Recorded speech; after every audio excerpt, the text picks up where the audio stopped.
أعوذ بالله من الشيطان الرجيم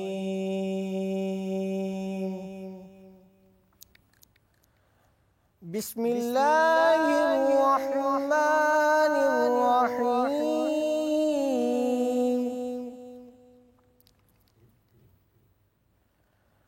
والشمس وضحاها والقمر إذا تلاها والنهار إذا جلاها والليل إذا يغشاها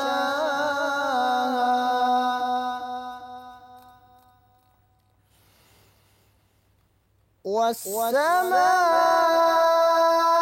وما بناها والأرض وما طحاها ونفس وما سواها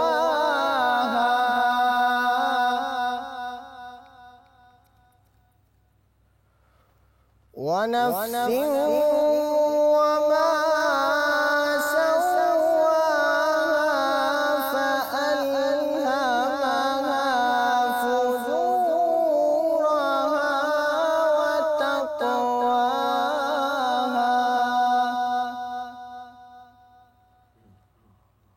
قد أفلح من زكاها صدق الله العظيم